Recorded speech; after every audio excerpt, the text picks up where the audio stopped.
a planned commitment by the Philippines, the U.S., and Japan to hold regular maritime Kapansin-pansin exercises in the ang tumitinding tensyon The Chinese ng Ministry of Taiwan, National Defense warns that the Pilipinas, Philippines is United going down States what it calls laban a dangerous sa China. path as tensions At ang continue to laging rise in the nababalita West lang Philippine Sea. ay ang 2 mga days bagay after na U.S. nangyayari Secretary of sa State ating bansa Anthony Blinken's laban sa Manila China. visit, where he declared At U.S. gayon din, ironclad nakikita commitment natin ang to mga galaw defending the ng Philippines. Taiwan at United States sa kanilang paghahanda kontra sa posibilidad ng digmaan sa South China Sea.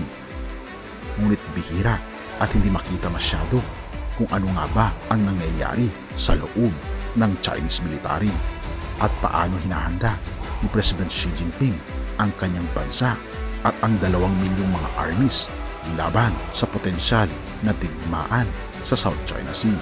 Atin itong pag-usapan, mga kaibigan.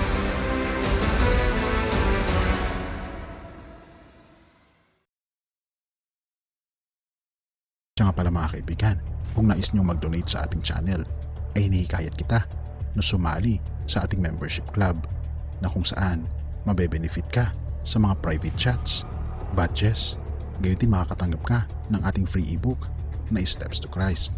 Ito ang isa sa mga pinakasikat na anti-stress na libro sa buong mundo ngayon. Salamat kaibigan sa inyong pagsuporta sa pag-join sa ating membership. At balik tayo sa ating topiko. Maraming mga tao ang nag-express ng kanilang mga takot na tayo raw ay mas malapit na sa mga digmaan kaysa nung mga nakaraang mga taon. Dahil ngayon, ang potensyal na magsimula ang totoong digmaan dahil na rin sa sobrang paghahanda ng mga bansa. At ang pinakanakatakot ay ang paghahanda ng China patungkol dito. Kapansin-pansin kasi ang galaw ng China. Ayon pa sa mga analyst ng mga Chinese, ay handang-handa na raw si Xi Jinping na makipagdigma.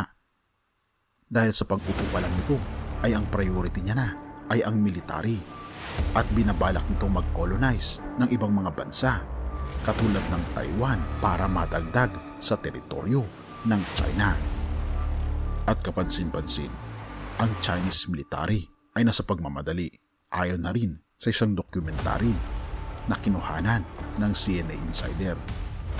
Binanggit pa ni President Xi Jinping na dapat maghanda ang buong bansa upang harapin ang pinakamatinding bagyo na darating sa kanilang bansa. Hindi ito tumutukoy sa anumang natural calamity mga kaibigan, kundi ito ay tumutukoy sa posibilidad ng matinding giyera. At sinet ni President Xi Jinping ang mga leaders ng mga militar na ang mga goal ay dapat ma-meet sa taong 2027 sa centennial celebration ng pagtatatag ng People's Republic of China. Very significant ang araw na ito, hindi lamang sa bansang China, kundi pati na rin sa militaryo ng China. Dahil tila baga, binabanggit ni President Xi Jinping na sa 2027 ay maging superpower ang military ng China. At bakit kaya ito ang pinaka-goal ni President Xi Jinping? Ano kaya ang kanyang tunay na layunin?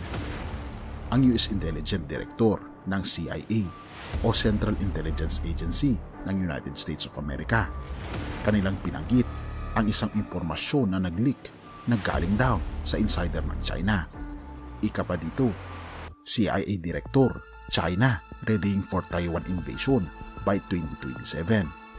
Ito ay nilathala noong February 3, 2023. At talaga namang nangamba hindi lamang ang bansang Taiwan, kundi pati na rin ang bansang United States of America dahil sa impormasyong ito. Kaya pala pinaiigting ni President Xi Jinping ang kanyang militar dahil sa layunin nitong i-invade ang bansang Taiwan sa taong 2027. At kapansin-pansin mga kaibigan, inihahanda ng bansang China ang mga military na sa panahon ngayon mahigit 2 milyon na ang mga kasundaluhan ni President Xi Jinping. At kapansin-pansin mga kaibigan, ang pagbuo ng napakaraming mga warships ni President Xi Jinping na halos inilalagay niya lahat malapit sa teritoryo ng Taiwan at ang isang barko pa na pinakamalakas ng China ng bansang Taiwan at ipinangalan pa niya ito sa pangalan ng state na kasalungat ng Taiwan. Ayon na rin sa mga analyst, ang China raw ang may pinakamaraming warships sa panahon natin ngayon dahil 3 sa mga warships na ginagawa ng United States at China. 2 sa mga ito ay sa China at 1 lamang ang sa United States of America. So ibig sabihin, may ratio na halos 2:1.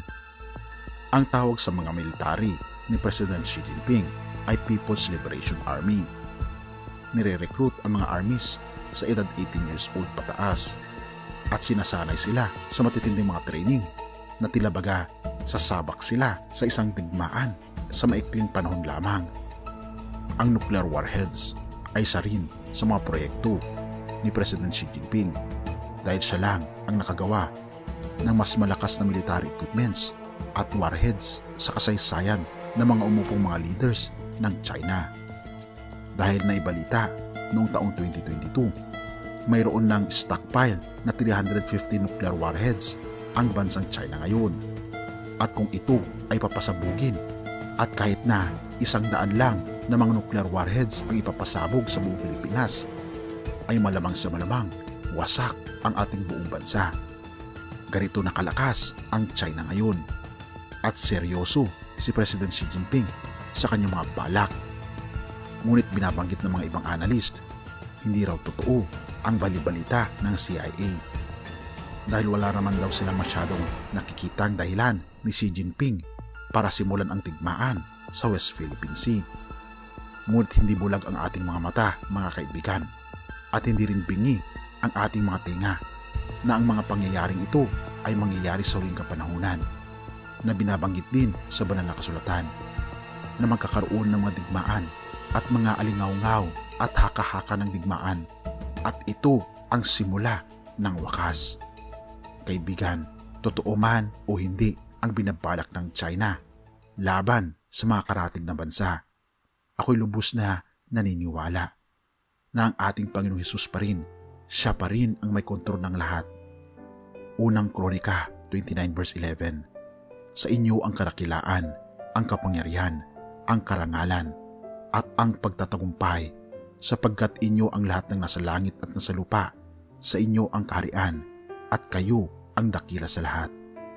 Kaibigan, gaano man makapangyarihan ang mga nilalang, ang mga leaders sa buong mundo, wala pa ito sa katiting ng kadakilaan at kapangyarihan ng ating Panginoon Diyos. Siya ang totoong may hawak ng tagumpay. Siya ang totoong dakila, makapangyarihan, at sa Kanya ang lahat ng karangalan. Dahil sa Kanya ang langit at ang lupa, at siya rin ang nagmamay-ari sa atin. Kaya naman kaibigan, wala dapat tayong ipangamba sapagkat ang ating Panginoon, siya pa rin ang babangon na pinakadakila sa lahat. Kaya naman tayo ay magpasakop sa totoong dakila na walang iba kundi ang ating Panginoong Hesus. Purihin ang ating Panginoong Diyos at salamat kaibigan sa iyong panonood. Tayo manalangin. Ama naming banal makapangyarihan sa lahat, ako po'y lubos na nagpapasalamat sa inyo pong kadakilaan sa amin. Salamat Panginoon dahil hindi kami mangangamba sa hinaharap sapagkat kayo pa rin ang tunay na makapangyarihan, ang tunay na may hawak sa kung ano ang mangyayari sa hinaharap. At nawa Panginoon, kung mangyayari man ang mga bagay na ito, tulungan kami na may handa ang aming mga sarili upang sa ganon makamtan po namin ang totoong tagumpay dahil kami Panginoon ay nagpasakop sa inyo. Salamat Panginoon sa inyong walang sawang pag-aalaga sa amin at salamat Panginoon sa inyong mga pangako na hindi niyo po kami lulubayan hanggang sa katapusan ng mundo. Patawarin po kami sa lahat ng aming pagkukulang at pagkakasala sa pangalan ni Jesus. Amen.